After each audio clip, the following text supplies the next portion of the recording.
I was lucky enough to play 14 hours of Assassin's Creed Valhalla recently, and everything you will be seeing here is from this brand new build from October. It was a huge improvement over the July footage, and I got to see a ton of new stuff. I started in the settlement, which is huge by the way, and not even all the features were unlocked yet. I will touch on it in this video, and was also really surprised by the main story, thanks to really great performances and awesome writing, especially for Ivar Ragnar's son. I will give you an example in this video. Overall, this story arc was really awesome, with diverse missions and dialogue that also changed depending on your interactions before that point.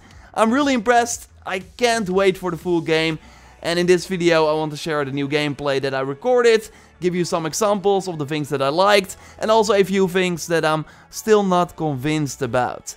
A like on the video would really help the channel out, and let's go. As you might know, I'm doing an October giveaway for a 2020 game of your choice, including Valhalla. You can enter via the link in the pinned comment, and be sure you are a subscriber of the channel if you want to participate, and I will email the winner when the giveaway is over. I started the play session in our home base, the settlement. That was already level 3 out of 6, so already quite advanced, while Eivor in the demo was power level 20 when I started, so it was still super early in the game.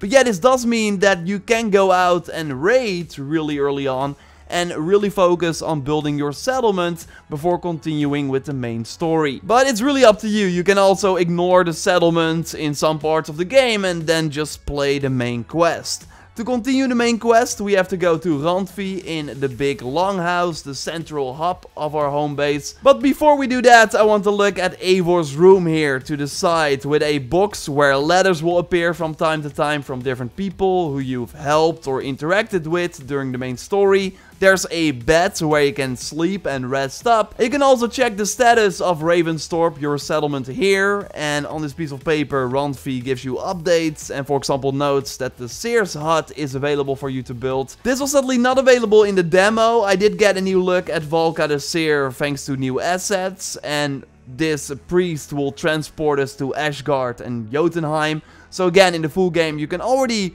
go to these mythical realms pretty early on if you choose to invest in your settlement, which is pretty cool. But even without the Seer, there was still a ton that I could already do, like for example make a Jumps Viking that would then later join me in different raids. The choices were limited in terms of creation, except for gear, but they might actually build upon this post-launch. Luckily, the options for Eivor did not disappoint. You got tattoos for your head, chest, left and right arm, and also can change the hairstyle or the beard in the case of male Eivor. And yes, going bald is also an option. And thanks to the option to show certain gear items, you can run around with a bare chest to show all the tattoos that you put on. So you have to go back to the settlement to change the tattoos and your hairstyle, but it's free, so you can change it at any time, which is pretty nice. And there's so much more. A fishing hut that gave me a fishing line, so I could start catching fish for special rewards. I could add new cosmetics to my longship at one vendor. There was a regular shopkeeper where you can buy specific weapons and also new hairstyles. And yes, I got to see that Hidden Ones bureau as well. Although the activity to hunt members of the Order of the Ancients was sadly not available, I could assassinate some dummies though. And yes, I will totally do a full breakdown of the settlement in a future video, because I learned a ton from interviews as well that I cannot wait to share. But for now, let's go to the Alliance map, because for this demo, one story arc was available, while the one in Grantebridge Shire was already completed. But in the full game, you can actually decide which arc you want to do first. So even complete the main story missions in different orders. And what is awesome is that the dialogue will slightly change because of this too. So for the story arc that I could play in this demo, I had to go to Rapton to meet with Ivar and Ubba Ragnar's son, the sons of Ragnar Lothbrok of course, who wanted to overthrow the current king for a new king who would rule in their favor. So we went to the current king, Burgred, and asked him to surrender, and he then already said that he knew Eivor because of the previous story arc we completed. You are Eivor, the one who helped the Danes in Grantebridge Shire. destroyed poor Wigmund. Then you see why you should choose your next words very carefully. For here stand 4 of us who wield such power. But yeah, if you did not complete the story arc in Grantebridge Shire yet and chose to do this main story first, then he obviously would not have said that.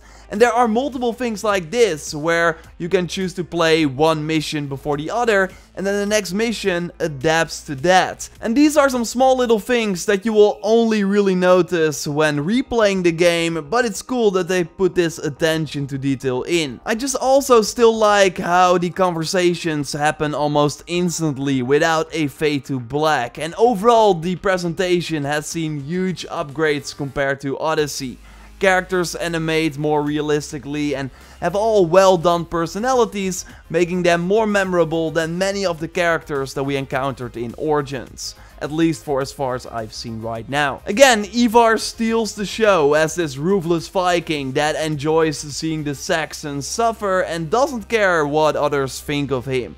I really laughed out loud multiple times when he would appear. He really adds humor to otherwise serious scenes, something that the series can totally use. Ah, you never said this one was a poet. I need to piss. But also less prominent roles like Leofric, the right hand of King Burgred, who remains loyal even when the king doesn't follow his advice, is really well done and will leave an important mark later on in the story arc. I really grew to love the Viking setting ever since the rumors for Valhalla started, and it's just awesome to experience that world through a game like this and be with those characters that you read about and heard about. I also spent some time with Sigurd, your brother, who is with you during some of the main missions of this story arc, and you already kind of see what is happening. Like, Sigurd is the leader of your clan, but he does easily fall for tricks and has you do all the dirty work, something that the Ragnar sons are noticing as well. Ubisoft already teased some sort of darker side to your brother, and here early in the game you already see like very subtle things in a direction that could lead to some trouble between Eivor and Sigurd. But you also notice that they are very emotionally attached to each other. So I'm really curious to see how this will play out. I'm very intrigued, to say the least. The main missions take you to multiple locations in Leicestershire that you can already explore before that point too, if you already want to find some weapons and abilities that are of course scattered across the map. There is an annoying thing about this wealth system though, because sometimes you will see a wealth icon close by and then you are like, how do I get there? And then it turns out that it's simply unreachable at that point because it is in a room that opens up for a main story mission. So overall I think it's smart to complete the main quest in that region first before you go do the optional content. But yeah, I gotta say, I found some weapons, it just wasn't that exciting yet. They did add perks compared to the previous demo, but what we're seeing now is critical damage after a finisher or increased heavy damage when blocking. In the end, it doesn't really matter, at least early in the game. So you can still put runes on them to increase like basic stats. But yeah, that doesn't really make it exciting either. The gear system just overall felt kinda empty. Where in Odyssey you would find multiple new weapons in a few minutes, in Valhalla you only find a new item like every hour or so. And if it then turns out to be a boring piece of gear, it kinda sucks. There is this blacksmith system in the settlement that lets you upgrade items, but that also did not convince me yet. Like, I'm not sure we can really build powerful loadouts at the end of the game. I really hope that is the case, but so far the loot was pretty boring. Like, don't get me wrong, the weapons feel great and it is awesome to find a weapon category that you did not have before, like a spear that opens up a ton of new possibilities. But the problem is that so far there's just not a lot of difference between that one-handed axe and the other one-handed axe that you got, so why would you pick one over the other? Hopefully that will change later on. And I just want that because the combat still feels great and having extra perks to work with would be awesome. They actually really improved on it compared to the previous demo where sometimes finishers would not sound or feel right. Here it felt way more polished with less weird issues. There was still a bug though, where after playing for like 45 minutes the game would lag, so you had to restart. So if you see lagging footage on the internet, you know that there was like an issue that they will likely fix, and that it's not like that the game just looks like that. I also got to try the different playstyles way more. We of course got Bear, Raven and Wolf, so basically the Warrior, Assassin and Hunter. And what is awesome is that with one click of the button you can reset your skill points for free and then spend them elsewhere. And I do hope they add pre-made skill lines so we can like easily switch, but it was still pretty easy to spend your notes again. So what this means is that before going into a camp, you can say, oh, I now want to go with the Bear playstyle, so I will spend all my skill points there. Then the next fort you get to, you might want to reset your skill points and go for the Assassin playstyle. It's really easy to change, and I love that. And I will of course go way more in depth on the different playstyles, all the skills and the abilities, and just a ton of other things I mentioned here. This was just a video giving my initial hands-on impressions. Overall, I'm really excited. I cannot wait to get lost in this world, continue the story. I did some new mysteries as well that take like a few minutes or so to complete, and that all have their own problem that has to be solved. They are all super diverse. For my favorite one, I ended up in a bare knuckle arena and had to take out multiple enemies. It was pretty awesome. I also saw the roaming boss. The Salad enemies are kind of like the Vilaki enemies. They are super tough. You hear the horn when they are close by. I got more info on them and we'll talk about them more in a future video. And then I almost forgot to mention Orlok, the dice game that was surprisingly deep. You can play it at your settlement, but also in other different cities against other NPCs. I can totally see myself do this for hours. It was really, really cool. The point is, there's a ton in this game. I'm kind of overwhelmed, but in a positive way. There's so much to do and learn. It's really, really awesome. So I will go way more in depth on the different systems in future videos.